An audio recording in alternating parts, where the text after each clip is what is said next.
पीछे हट जा रानो, इस पर चोंच मारी तो सीधा परलोक से धारेगी। सूरज आग उबल रहा था।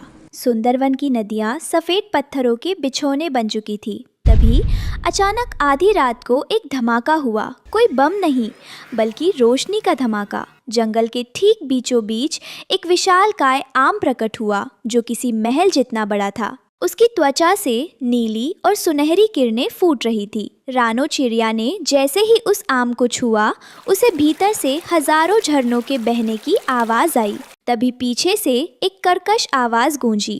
पीछे हट जा रानो, इस पर चोंच मारी तो सीधा परलोक से धारेगी। कालू कौवा अपनी पत्नी गोरी के साथ उस चमकते आम के पास उतरा। गोरी की आंखें लालच से चमक रही थी। हटो हटो, ए रानो, साइड हो जा। ये आम मेरे दादाजी ने मरते वक्त मुझे वसीयत में दिया था। देख रही है गोरी, इतना बड़ा आम। अगर इसे हम कब्जा लें तो पूरे साल हमें पानी के लिए तरसना नहीं पड़ेगा। वसीयत? कालू भाई, ये जादुई आम है। देखो इसकी रोशनी। ये हमारे सूखे जंगल को बचाने आया है, तुम्हारी भूख मिटाने नहीं। अरे वाह जी, इतना बड़ा आम! इसमें तो इतना जूस है कि हम इसे बोतलों में भर भर के पड़ोसी जंगल के कौवों को बेचेंगे। हम करोड़पति बन जाएंगे।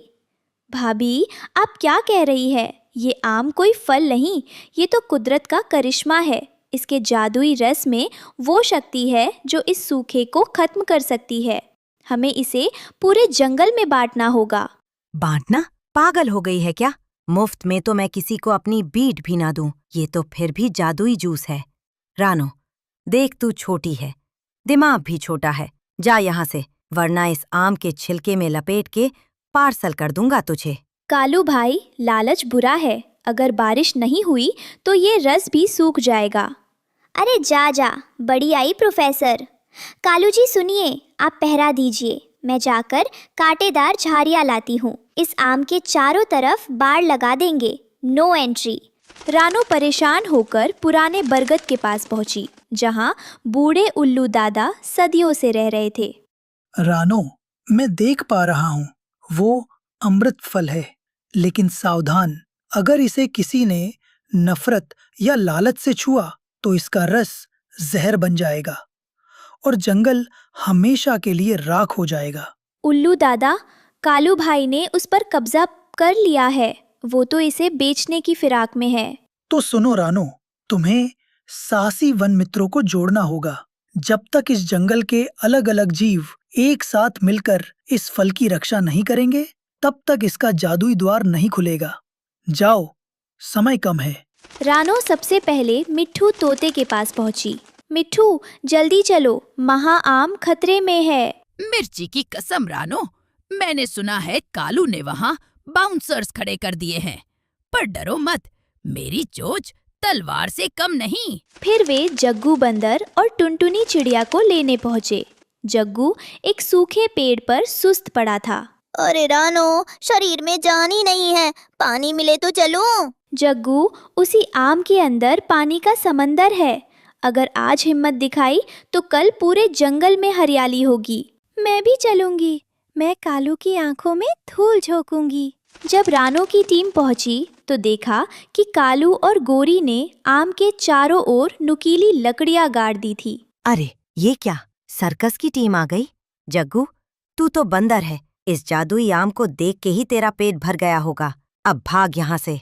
कालू, तमीज से बात कर, वरना इस जादुई आम की गुठली से तेरा सिर फोड़ दूंगा। ए बंदर, अपनी औकात में रह।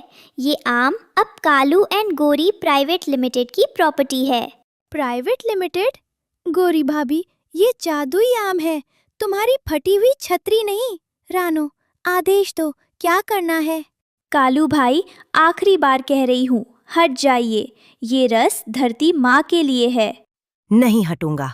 क्या कर लेगी तू? शानो ने इशारा किया। जग्गू बंदर ने जोर से पेड़ों को हिलाना शुरू किया।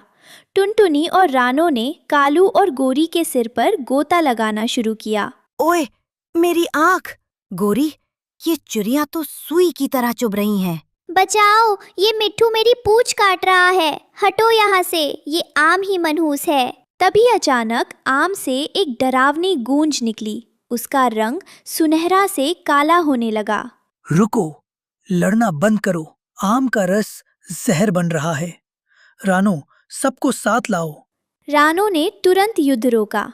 कालू भाई देखो, आपके लालच से ये आम मर रहा है। अगर ये मर गया तो हम सब भी प्यास से मर जाएं। कालू ने मुरझाते हुए जंगल और अपनी प्यासी पत्नी को देखा। उसका दिल पसीज गया। नहीं रानो, मुझे माफ कर दे। मुझे ये जूस नहीं, बस पानी चाहिए। हम सब मिलकर क्या करें? रानो ने सबको एक घेरा बनाने को कहा। जग्गू बंदर, मिट्ठू, टुनटुनी, उल्लू दादा और यहाँ तक कि कालू और गोरी ने भी एक दूसरे के पंख और हाथ थाम लिए। सबने मिलकर गाना शुरू किया, जंगल की एकता का गीत। जैसे ही सबकी आवाज़ें मिली, काले पड़ रहे आम से एक बिजली कड़की और उसका छिलका फटने लगा। लेकिन उसमें से कीचड़ नहीं, बल्कि नीले रंग की शुद्ध फुहारें निकलने लगी। देखो, जादुई रस बाहर आ रहा है। वो रस आम की चोटी से फव्वारे की तरह निकला और आसमान की ओर गया। देखते ही देखते तपते हुए सूरज को काले बादलों ने ढक लिया। बारिश! रानो, देखो बारिश हो रही है। सुंदरवन में सालों बाद बारिश हुई। मिट्ठू झूम उठा, जग्गू कीचड़ में फिसलने लगा। कालू और गोरी भी अपनी सारी अकड़ भूलकर बारिश का आनंद लेने लगे। रानो, तूने आज मेरी आंखें खोल दी। अकेले खाने में वो मजा कहाँ जो सबके साथ भीगने में है। हाँ रानो, अब से मैं अपनी चोंच सिर्फ गाना गाने के लिए खोलूंगी, लड़ने के लिए नहीं। ये जीत मेरी नहीं दोस्तों, ये हम सब की एकता की जीत है। जब रानो की टीम और कालू गोरी मिलकर आम की रक्षा कर रहे थे, तभी झाड़ियों से दो जलती हुई पीली आंखें दिखाई दी। वो बिल्लू बिल्ला था, जो अपनी खूंखार मूंछों को ताव देते हुए बाहर निकला। वाह, क्या बात है! चिड़िया, बंदर और कौवे सब एक ही थाली में।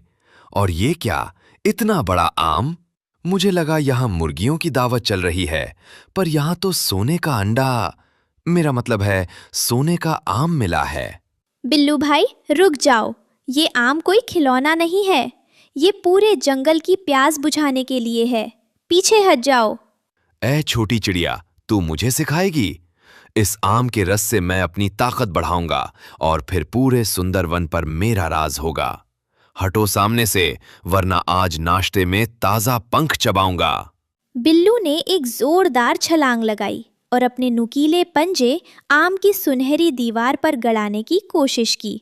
जैसे ही बिल्लू के पंजे आम को लगे, पूरे आम से एक गहरी और गूंजती हुई आवाज आई। आम की सुनहरी त्वचा थरथराने लगी। सावधान शिकारी, मैं केवल प्रेम की भाषा समझता हूँ। जिसके दिल में खंजर है, उसके लिए मैं पत्थर हूँ। बिल्लू बिल्ला हवा में ही जम गया। आम से नीली बिजली की एक हल्की लहर निकली और बिल्लू को जोर का झटका लगा। अయ్यो, मेरी मूंछें जल गईं। ये कैसा फल है जो पलटकर जवाब देता है? अरे बिल्लू भाई, बिजली का बिल भरने की आदत डाल लो। ये आम हाई वोल्टेज है।